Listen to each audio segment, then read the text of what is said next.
proses yang memberikan kita sebuah kehormatan, perdamaian dan keamanan dengan suatu proses yang menghargai satu sama lain. Karena itu maka judulnya Dignity for All, kehormatan untuk kedua belah pihak.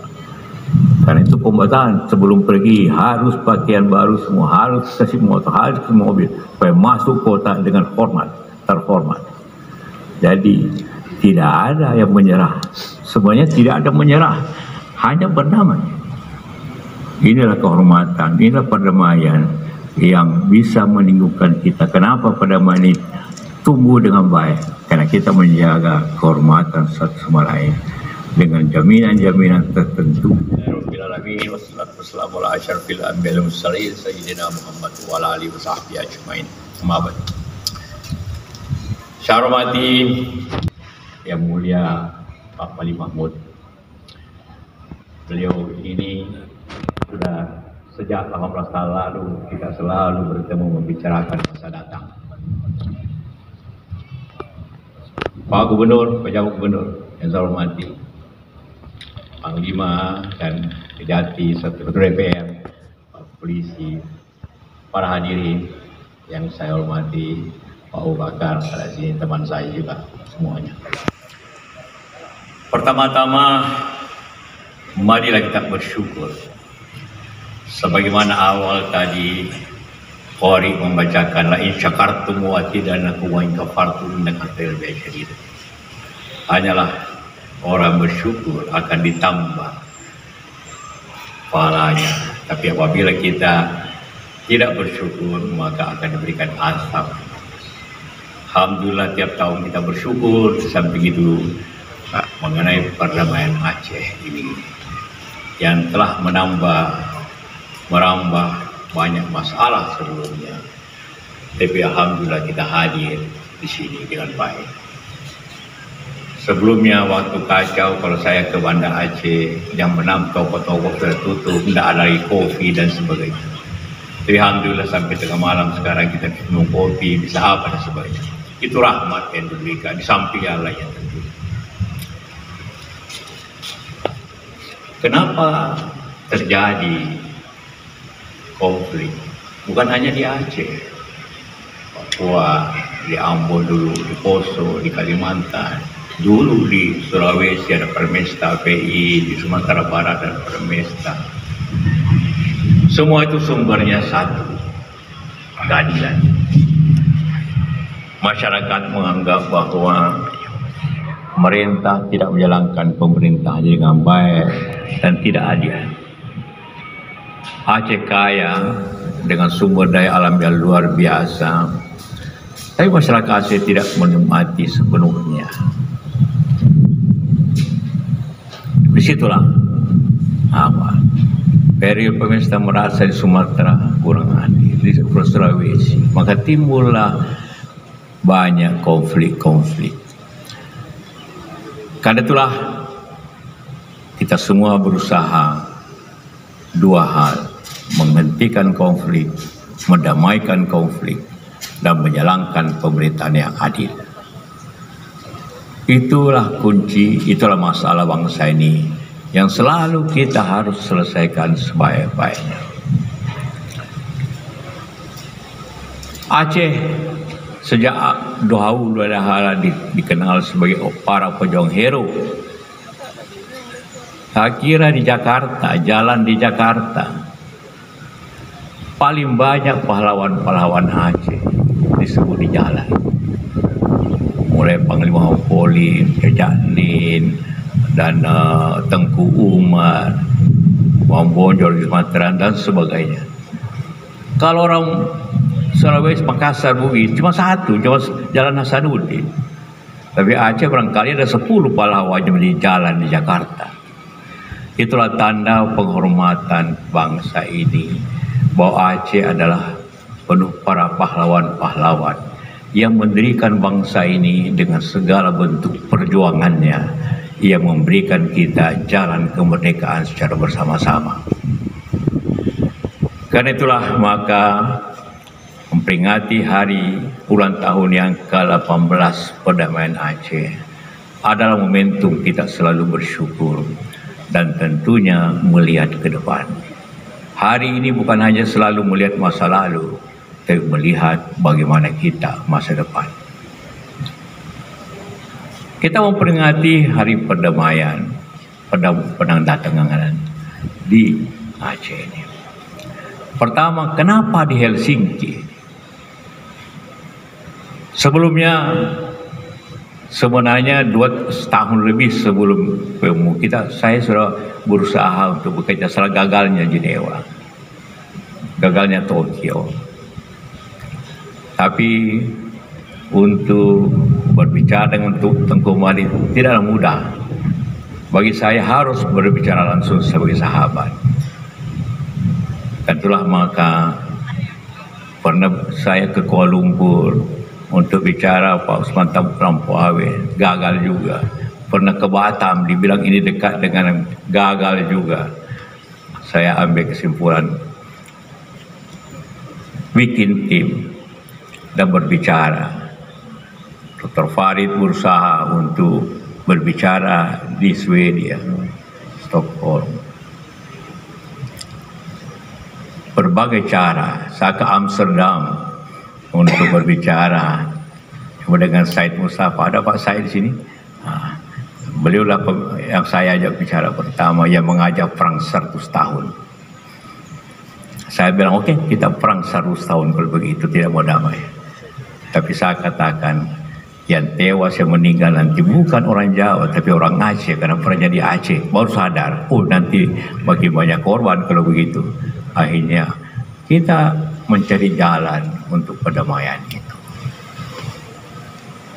Kenapa di Helsinki? Karena saya tidak mau gagal seperti apa yang terjadi perundingan sebelumnya, yang justru kembali ke zaman kolonial, menahan para berunding di Aceh ini. Itu sama sekali pelanggaran yang besar, karena berunding tidak boleh ditahan. Ya, akibatnya makin gawat keadaan. Itulah pengalaman-pengalaman yang tentunya menjadi pelajaran masa depan bagi siapapun yang ingin menjaga perdamaian bangsa ini. Kita selalu harus saling menghormati. Karena itulah tema di Helsinki saya buat, dignity for all, kehormatan untuk semua. Tidak boleh ada lebih tinggi dan lebih rendah. Ketua Perunding Surah Hamid harus sama tingginya dengan Pak Malik. Tidak boleh ada lebih tinggi dan lebih rendah. Juga kita menyusun tim perundingan. Kenapa ketuanya orang Bugis? Karena orang Aceh dan Bugis mempunyai sejarah panjang hubungan persahabatan yang baik. Karena orang Aceh merasa dijajah oleh kita. Sedangkan orang Bugis tidak pernah menjajah Aceh. Malah banyak, ada beberapa sultan di Aceh ini keturunan Bugis. Jadi itu semua dimaafkan. Kita menyusun tim yang sesuai. Ada Hamid, ada Farid, ada Sofian Jalil sebagai mengetahui keadaan ini. Ada orang Bali satu dan orang Sunda satu. Minta maaf tidak ada orang Jawa karena takut nanti secara sosial terjadi bentrokan di ruang perundingan. Ini memberikan kita semua pelajaran bahwa apabila kita saling menghormati, memberikan kesempatan, perdamaian kita akan capai. Perdamaian itu dipercepat oleh tsunami. Kenapa? Sebenarnya 1,5 tahun lalu kita berusaha satu persatu. Tapi semuanya dengan operasi rahasia, tidak ada satu pun yang tahu. Karena itu kan segera kita bikin operasi rahasia untuk perdamaian Aceh. Bagaimana mengkoordinir, bagaimana mengatur. Saya sampaikan kemarin Pak Malik, sahabat saya, bahwa dulu saya selidiki siapa Bapak sebenarnya. Karena ingin berunding harus tahu dengan siapa Pak berunding. Saya cari sejarahnya. Saya cari Dr. Saini. Dr. Saini di mana? Lulusan apa? Sekolah apa? Semua itu memberikan kita rasa kedekatan. Jangan berjauhan, bersahabat, memperlakukan yang sama. Itulah maka perundingannya begitu upaya lama, sulit. Tsunami memberikan pencepatan. Kenapa? Karena tsunami begitu memberikan kerusakan luar biasa di Aceh ini. Pada waktu itu Wakil Presiden penanggung jawab untuk setiap bencana. Jadi saya menangani dua hal.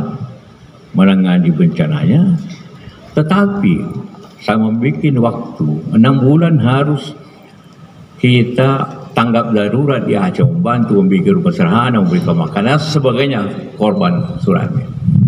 Tapi 6 bulan harus rekonstruksi Aceh, harus rehabilitasi total Aceh.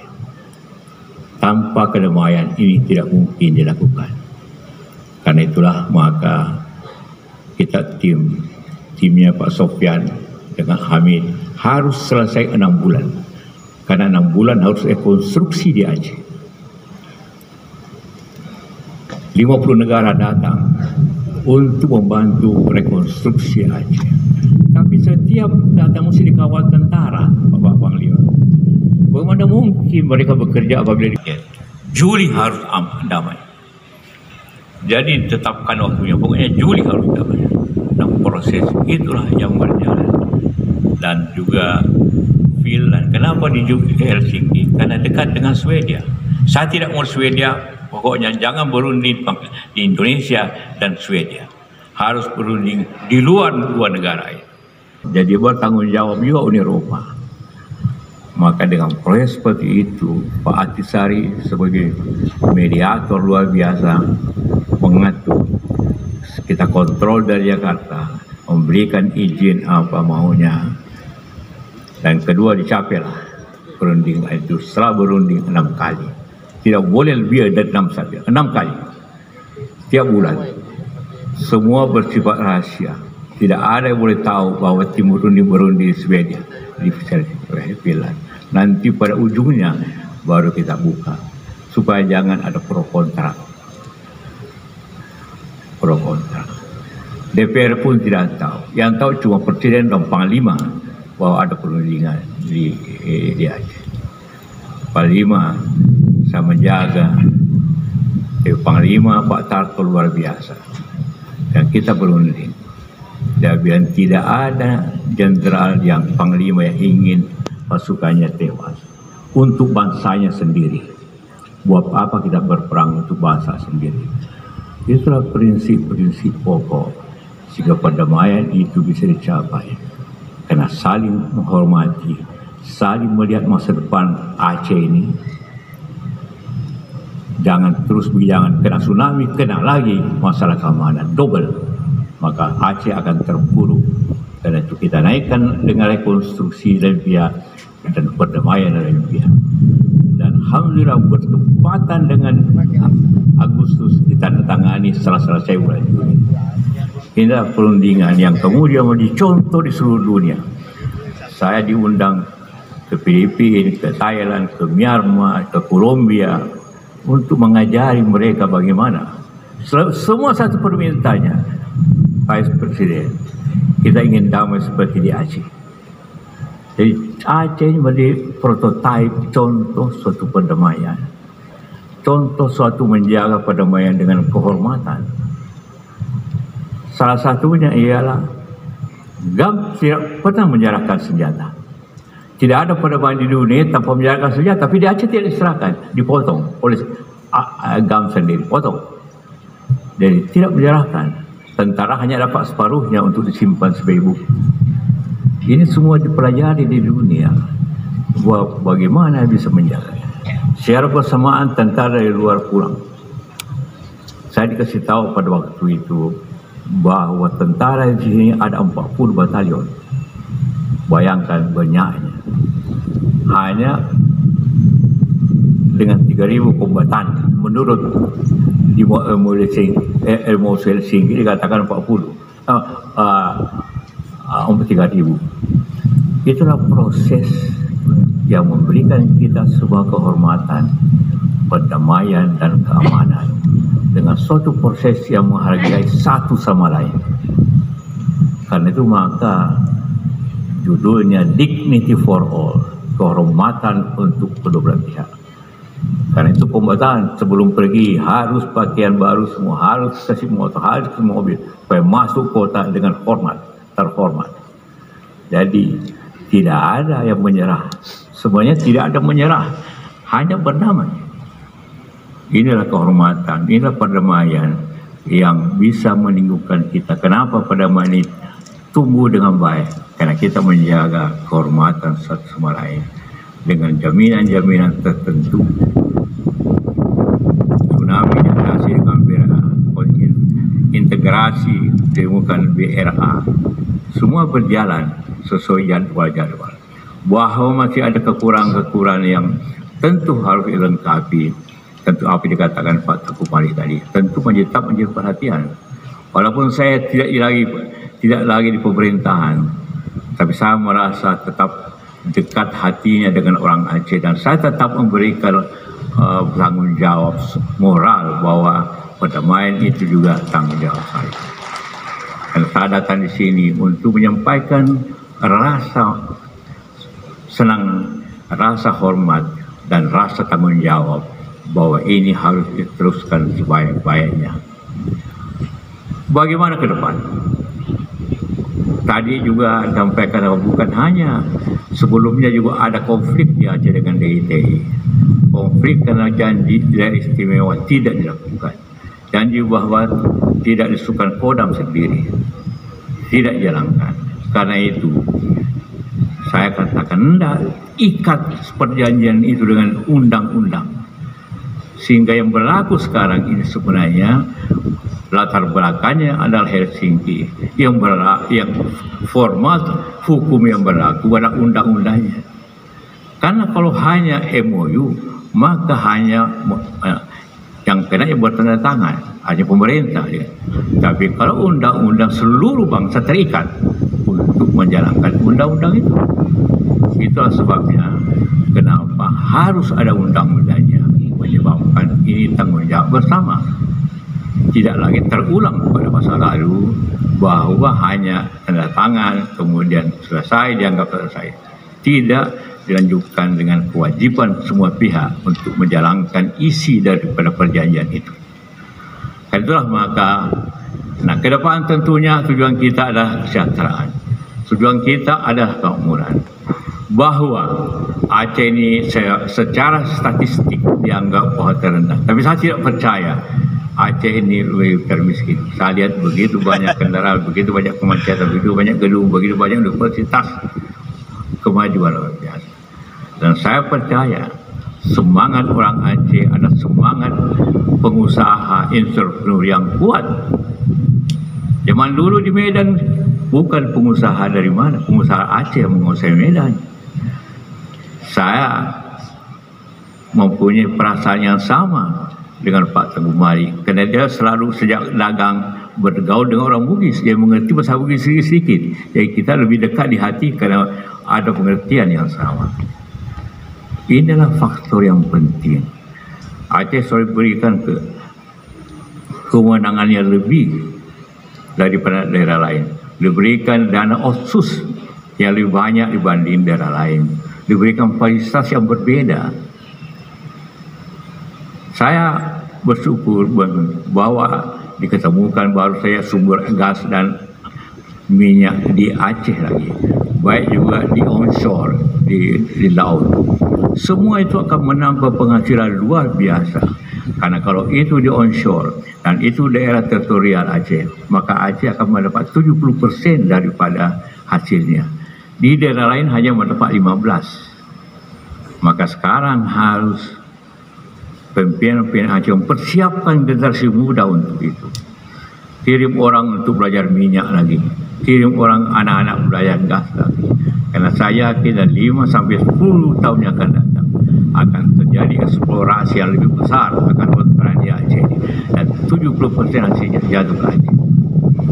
Berbeda dengan daerah yang hanya pada 15. Itulah modal bersama. Itulah insyakartum azidanna. Bersyukur apa yang telah dicapai. Dan itulah maka bukan hanya kita memperingati pada ini, tapi kita bekerja, berusaha untuk ke depan. Kita tak usah, sejarah penting. Bagaimana perjuangan perang 100 tahun Cuknya di Tengku Umar, Panglima Polim dan sebagainya, itu sangat penting.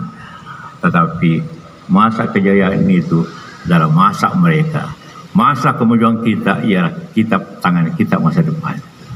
Jadi bukan hanya kita selalu membanggakan masa lalu, tapi kita harus berusaha untuk masa depan. Itu baru adalah bangsa. Apabila selalu kita berpatokan pada masa lalu, maka ini akan tetap seperti ini.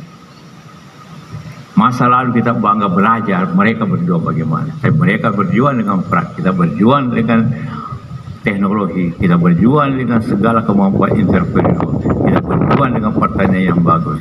Itulah Aceh yang makmur pada masa datang. Itulah tentu harapan kita. Dan saya percaya generasi muda yang di sini akan melakukan itu sebaik-baiknya. Saya bertemu beberapa mahasiswa, kalau saya keluar negeri, dari Aceh Pak, dari ini, dari hasil dulu pengiriman mahasiswa baru. Sekarang dalam negeri harus diperkuat. Sudah waktunya katakanlah Indonesia bikin fakultas perminyakan. Mungkin pada waktu lulus sudah juga dibuka. Kali kita datangkan lagi orang dari Sumatera Utara, kita lagi marah lagi, kenapa orang lain yang kerja. Tapi juga sifat kerja keras Aceh sebagaimana dulu akan tetap lebih baik lagi. Saya pernah bekerja di sini dulu 30-40 tahun lalu, bikin bandara. Kadang-kadang lama baru selesai, karena di sini terlalu banyak istirahat gitu. Zuhur istirahat, asar istirahat, hanya jam kerja sedikit. Memang perlu istirahat, tapi jangan terlalu panjang, kan? Nah, akhirnya terpaksa dari luar. Inilah semua dibutuhkan dari sekarang, dipersiapkan kemajuan itu. Tanpa mempersiapkan kemajuan orang-orang, kita akan tetap hanya merayakan pendamaian itu setiap tahun. Tetap mengeluh, tetap mari berhenti mengeluh, mari berhenti untuk hanya mengandalkan masa lalu. Kita mengandalkan masa depan dengan pendidikan, teknologi, kemajuan, dan sebagainya. Itulah harapan saya dalam pertemuan ini. Samalah bersyukur untuk datang lagi. Banyak kemajuan yang luar biasa. Mudah-mudahan itu dapat kita jalankan. Kepada sahabat saya, Pak Tengku Malik, yang hahitar, yang selalu kita bertemu dalam keadaan baik dan susah, tetap untuk menjaga perdamaian dan kemajuan Aceh. Terima kasih. Wabillahi taufiq wa hidayah. Wassalamualaikum warahmatullahi wabarakatuh. Ya, terima kasih kami ucapkan kepada Bapak Muhammad Yusuf Kalla. Ya. Kami mohon untuk tetap berada di tempat. 4 dengan jumlah 53 anggota. Dan juga dilanjutkan Hanafiah dari BRA 5 dengan 37 anggota. Kemudian Nazarudin, dilanjutkan Jamaluddin Aidi dari kelompok Pungkidin dengan jumlah anggota sebanyak 41 anggota. Dan yang terakhir Irwandi dari Alubuya dengan 50 anggota. Dan tentunya Bapak Ibu yang berbahagia, penerima sertifikat lahan ini untuk 10 kelompok dari Aceh Jaya, dan pada hari ini diwakili oleh 10 orang saja. Selanjutnya kami turut mengundang MD untuk naik ke atas.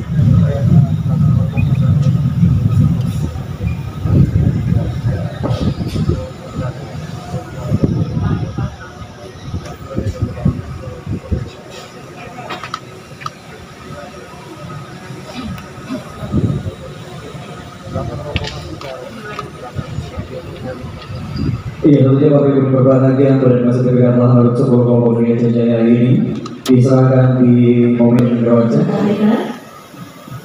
Dan juga kami mohon untuk mendampingi Bapak Muhammad Sukala diikuti untuk dua boleh dan berwajib menyerahkan dua sertifikat lahan dan tiga nantinya akan dilanjutkan oleh Bapak Muhammad Yusuf Kala. Baik. Kami mohon kesediaan Bapak.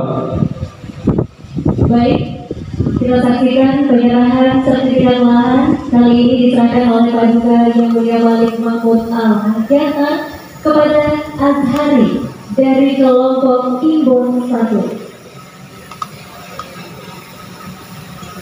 Baik, selanjutnya diserahkan kepada Saudara Sulaiman dari kelompok Imbon 2.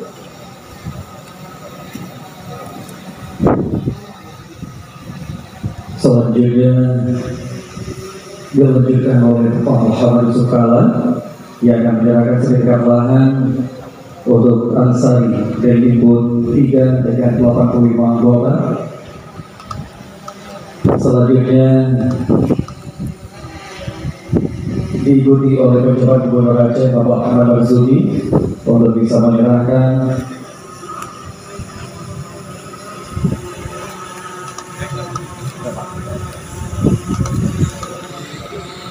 dengan Wakil Ketua KPH Pusat Bapak. Juga merupakan rangkaian acara yang sangat kita nantikan tentunya di 18 tahun Hari Damai Aceh. Iya, selanjutnya pelajaran satu dan anak yatim yang dilakukan oleh Bapak Yang Mulia Wali Negara Aceh. Ini tentunya Bapak Ibu yang berbahagia karena anak yatim ini menjadi sebuah poin yang begitu penting. Karena memang di dalam perjuangan bahwa saya tidak ada perdamaian ini semangat damai adalah untuk menjaga jantan dan juga anak yatim.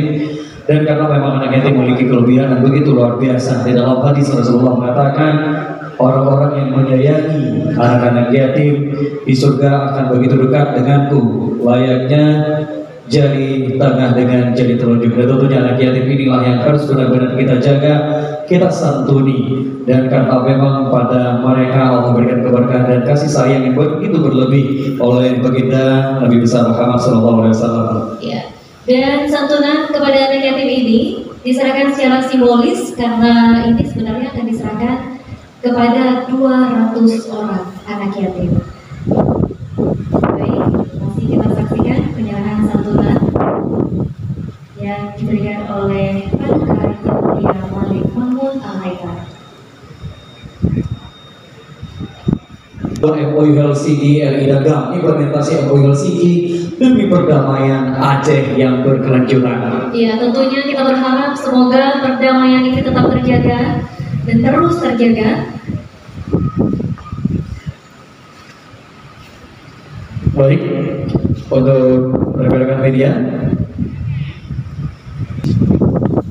dilanjutkan dengan Bapak Mukhtar Hanafiah. Kemudian kita undang Teguh Darwis Jenit, Rianti Asgadi. Selanjutnya M. Nadir Baja. Dan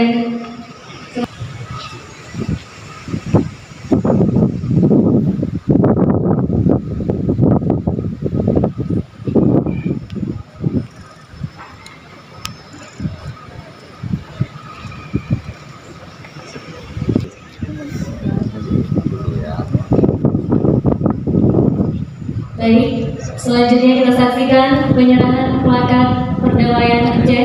Ini akan diserahkan oleh Ketua BRA.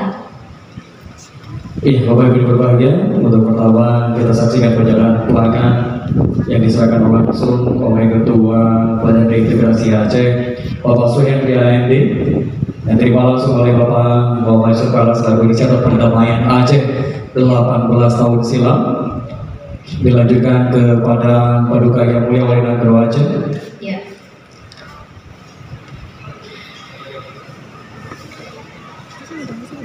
Kemudian penyerahan plakat perdamaian ini juga diserahkan Seperti angka 8 di tahun ini yang terus bersambung dan tidak pernah terputus. perdamaian, yaitu merpati putih yang akan dilepaskan. Iya, tentunya ketika kita akan melepaskan merpati sebagai simbol perdamaian, tentunya